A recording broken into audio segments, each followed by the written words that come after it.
de que vulneran derechos. Tiene la palabra congresista Bedoya.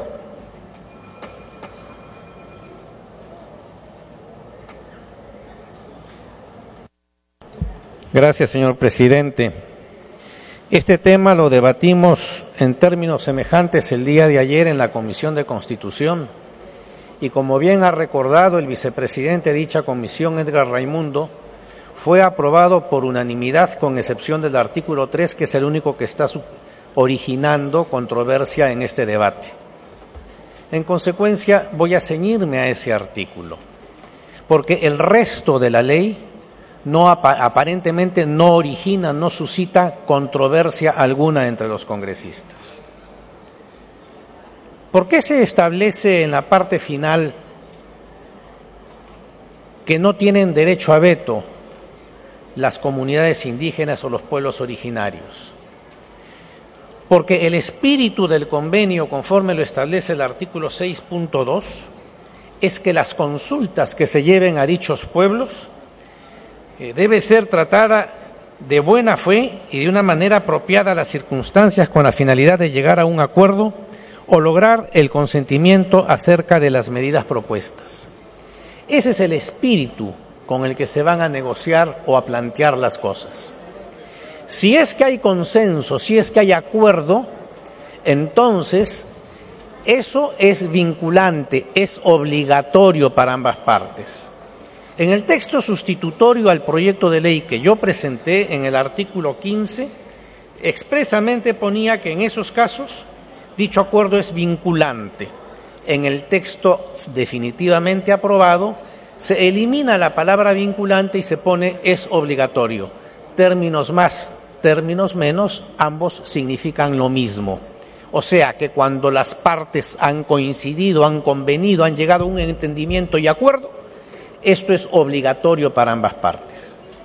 Pero puede darse el caso, señor presidente, que no lleguen a un acuerdo. Y en consecuencia, ¿qué es lo que debe de prevalecer?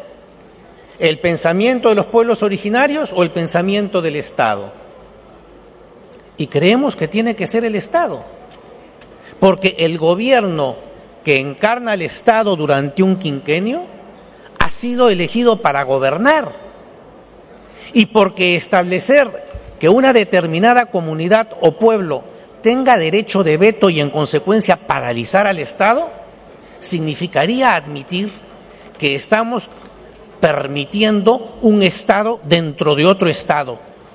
O sea, que una comunidad indígena o un pueblo originario dentro de su área sea un Estado distinto que puede imponer su voluntad al resto del país.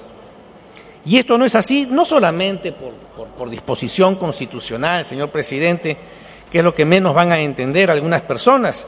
El artículo 43 de la Constitución dice: el Estado es uno e indivisible.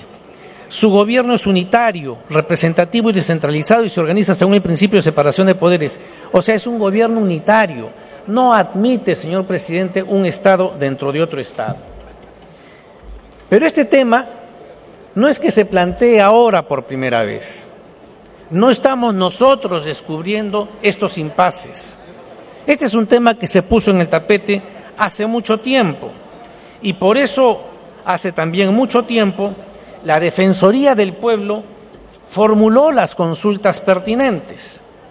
Tengo acá el documento de fecha 4 de octubre del 2005, por el cual el entonces defensor del pueblo Walter Albán Peralta se dirige al señor Daniel Martínez y Fernández, director regional, Oficina Regional para América Latina y el Caribe de la OIT, y le formula diversas consultas, y entre ellas si es que hay o no derecho a veto por parte de los pueblos.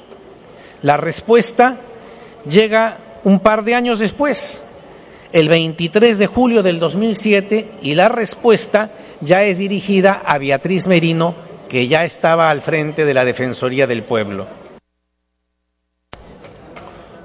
Va a concluir, congresista, un minuto más.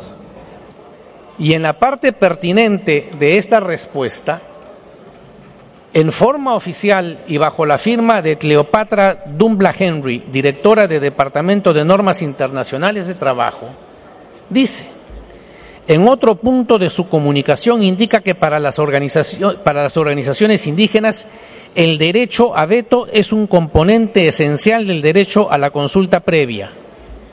El convenio número 169 no se refiere al derecho a veto. En consecuencia, señor, desde un punto de vista constitucional, somos un país unitario. Desde un punto de vista de aplicar supletoriamente las normas, si se quiere, del Código Civil, que en donde hay acuerdo negociado de buena fe es vinculante y obliga a ambas partes. Pero bajo el principio del imperio del Estado, alguien tiene que gobernar, y allí donde no se llega a un acuerdo, el Estado es el que tiene que tomar la decisión. No podemos permitir que hayan otros estados dentro del Estado peruano que puedan bloquear o detener las decisiones que compete al gobierno de turno que representa al Estado. Señor presidente, en virtud de estas consideraciones lógicas, constitucionales y en base a la opinión de la propia OIT, creemos que el texto del artículo 3º, en donde se establece que no se admite el derecho a veto, debe mantenerse. Eso es lo correcto. Muchas gracias.